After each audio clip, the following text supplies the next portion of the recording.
معزز ناظرین، مصر کی حکومت سنبھالنے کے بعد حضرت یوسف علیہ السلام نے نہایت ہی حکمت عملی سے کام لیا، جس سے اناج کی پیداوار میں بڑے پیمانے پر اضافہ ہوا۔ اناج کے استعمال میں احتیاط اور کفایت شاری سے کام لیا گیا، اور قحط کے دنوں میں ذخیرہ کیے ہوئے اناج کو حضرت یوسف علیہ السلام نے خود اپنی نگرانی میں عوام میں مفت تقسیم کروایا۔ ان دنوں مصر کے آس پاس کے علاقے اور شام و کنعان بھی قحط کی لپیٹ میں آ چکے تھے۔ ان دنوں حضرت یوسف علیہ السلام کی فیاضی اور رحم دلی کی شہرت بھی دور دور تک پھیل چکی تھی، لہٰذا دوسرے علاقوں سے لوگ جوک در جوک مصر آنے لگے اور اناج خرید کر اپنے علاقوں میں واپس چلے جاتے، کیونکہ اس وقت مصر ہی ایک ایسی سلطنت تھی جہاں اناج کی کوئی کمی نہیں تھی۔ ان دنوں حضرت یعقوب علیہ السلام اپنے 11 بیٹوں اور پورے خاندان سمیت کنعان میں موجود تھے، اور یہ لوگ بھی غلے کی کمی کی وجہ سے بہت پریشان تھے۔ لہٰذا حضرت یعقوب نے اپنے بیٹوں سے کہا کہ تم بھی مصر جا کر اس رحم دل بادشاہ سے غلہ لے کر آؤ۔ لہٰذا حضرت یعقوب کے 10 بیٹے مصر جانے کے لیے روانہ ہوئے، لیکن بنیامین جو یوسف علیہ السلام کے اپنے سگے بھائی تھے اور تمام بھائیوں میں سب سے چھوٹے تھے، انہیں حضرت یعقوب نے مصر جانے سے منع کیا اور بقیہ 10 بیٹوں کو مصر کی طرف روانہ کر دیا۔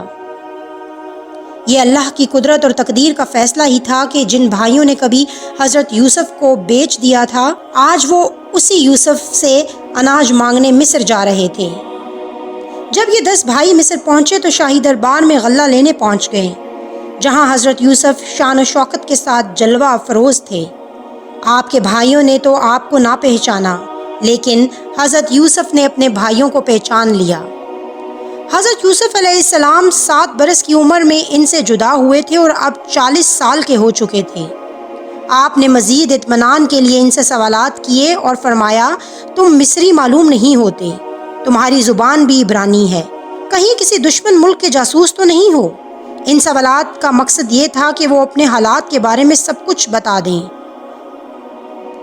بھائیوں میں سے ایک نے بتایا کہ وہ نبی زادے ہیں اور حضرت یعقوب علیہ السلام کی اولاد ہیں۔ انہوں نے کہا کہ ہم 12 بھائی تھے، ایک بھائی کو بچپن میں بھیڑیا کھا گیا، جس کی غم میں ہمارے والد نابینا ہو چکے ہیں۔ ایک چھوٹا بھائی بھی ہے جسے والد کی دیکھ بھال کے لیے ہم کنعان چھوڑ آئے ہیں۔ حضرت یوسف نے انہیں شاہی مہمان خانے میں بٹھایا اور انہیں ڈھیر سارا اناج دے کر رخصت کیا، اور جاتے ہوئے فرمایا کہ آئندہ اپنے چھوٹے بھائی کو بھی ساتھ لانا، اگر تم اسے لے کر نہیں آئے تو دوبارہ غلہ نہیں ملے گا اور نہ خاطر مدارت ہوگی۔ بھائی خوشی خوشی اناج لے کر کنعان واپس چلے گئے۔ جب وہ کنعان پہنچے تو حضرت یعقوب کو عزیز مصر کے حسن سلوک، فیاضی اور رحم دلی کے واقعات سنائے۔ ساتھ ہی یہ بھی کہا کہ انہوں نے ہمیں حکم دیا ہے کہ اگر آئندہ اپنے چھوٹے بھائی کو ساتھ نہ لائے تو اناج نہیں ملے گا، لہٰذا بنیامین کو ہمارے ساتھ بھیج دیجیے تاکہ ہم پھر غلہ لائیں۔ ہم اس کی نگہبانی کی ذمہ داری لیتے ہیں۔ اس پر حضرت یعقوب علیہ السلام نے کہا کہ مجھے تو اس کے متعلق تمہارا بس وہی اعتبار ہے جیسا اس سے پہلے اس کے بھائی کے بارے میں تھا، سو اللہ ہی بہتر نگہبان ہے اور سب سے زیادہ رحم کرنے والا ہے۔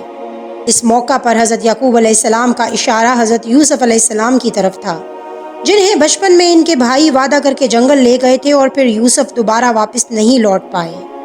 بہرحال جب کچھ دنوں میں اناج ختم ہونے لگا تو انہوں نے دوبارہ مصر جانے کا ارادہ کیا اور بنیامین کو ساتھ لے جانے کے لیے حضرت یعقوب کی خدمت میں حاضر ہوئے۔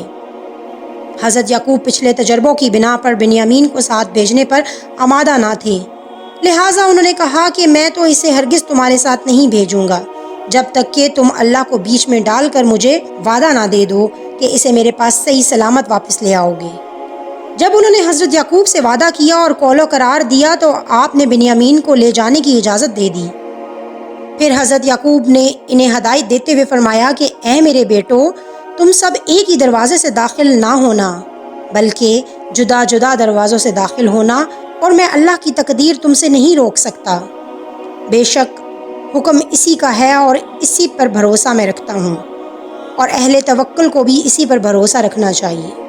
دراصل یہ 11 بھائی تندرست و توانا اور جوان تھے، لہٰذا اگر وہ مصر میں ایک ہی دروازے سے داخل ہوتے تو انہیں نظر لگ جانے کا خطرہ تھا، اس لیے حضرت یعقوب علیہ السلام نے انہیں الگ الگ دروازوں سے داخل ہونے کا حکم دیا تھا۔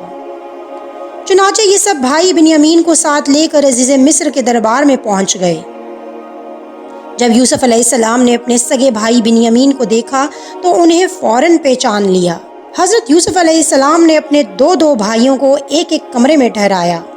اس طرح بنیامین تنہا رہ گئے تو انہیں الگ کمرے میں ٹھہرایا گیا، اور پھر تنہائی میں حضرت یوسف علیہ السلام نے ان سے ملاقات کی اور انہیں حقیقت بتائی کہ آپ یوسف ہیں۔ حضرت یوسف نے بنیامین سمیت سب بھائیوں کا اناج ان کے اونٹوں پر لدوا دیا اور وہ خوشی خوشی کنعان کی طرف روانہ ہو گئے۔ قرآن پاک کے مطابق پھر جب انہیں ان کا سامان ٹھیک ٹھیک کر کے دیا تو اس نے اپنے بھائی کے سامان میں پانی پینے کا پیالہ رکھ دیا۔ پھر ایک آواز دینے والے نے پکار کر کہا کہ اے قافلے والو، تم لوگ تو چور ہو۔ وہ ان کی طرف متوجہ ہو کر کہنے لگے، تمہاری کیا چیز چوری ہوئی ہے؟ وہ بولا، بادشاہ کا پیالہ کھویا ہے۔ وہ کہنے لگے کہ اللہ کی قسم، تم کو معلوم ہے کہ ہم اس ملک میں اس لیے نہیں آئے کہ خرابی کریں، اور نہ ہم چور ہیں۔ اس نے کہا، اچھا، اگر تمہارے سامان میں وہ پیالہ مل گیا تو پھر اس کی سزا کیا ہوگی؟ بھائیوں نے جواب دیا کہ یعقوب علیہ السلام کی شریعت میں اس کی سزا یہی ہے کہ چور کو اس شخص کے سپرد کر دیا جاتا ہے جس کی چوری اس نے کی ہوتی ہے۔ وہاں سب بھائیوں کے سامان کی تلاشی لی گئی اور آخر میں بنیامین کے سامان کی تلاشی کے دوران وہ پیالہ ان کے سامان سے برآمد ہو گیا۔ دراصل یہ پیالہ حضرت یوسف علیہ السلام کے حکم سے ہی بنیامین کے تھیلے میں رکھ دیا گیا تھا۔ جرم ثابت ہونے پر بنیامین کو جانے کی اجازت نہیں ملی۔ یہ صورتحال ان بھائیوں کے لیے نہایت ہی حیران اور پریشان کن تھی۔ ان کے بھائی بہت پریشان ہوئے۔ انہیں یہ فکر تھی کہ والد کو کیا جواب دیں گے، لہٰذا انہوں نے حضرت یوسف سے درخواست کی کہ بنیامین کے والد بہت بوڑھے ہیں، اس کی جگہ آپ ہم میں سے کسی کو روک لیں۔ حضرت یوسف نے فرمایا، یہ ممکن نہیں، جس کے سامان سے مال برآمد ہوا ہے وہی سزا کا مستحق ہے۔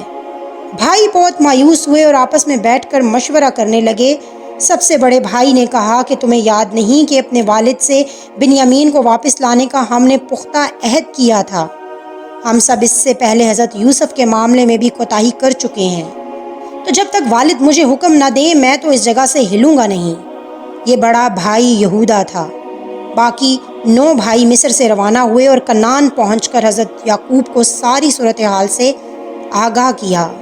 ساتھ ہی اپنی صفائی بیان کرتے ہوئے کہا کہ اگر آپ کو ہماری باتوں کا یقین نہیں تو آپ اس بستی کے لوگوں سے پوچھ لیں جہاں ہم مقیم تھے۔ حضرت یعقوب نے فرمایا، میں تو اپنی پریشانی اور رنج و غم کی فریاد اپنے خدا سے ہی کر رہا ہوں۔ مجھے اللہ کی طرف سے وہ باتیں معلوم ہیں جو تم نہیں جانتے۔ میرے بیٹو، تم جاؤ اور یوسف اور اس کے بھائی کو پوری طرح تلاش کرو اور اللہ کی رحمت سے مایوس مت ہو۔ بے شک اللہ کی رحمت سے نا امید وہی ہوتے ہیں جو کافر ہیں۔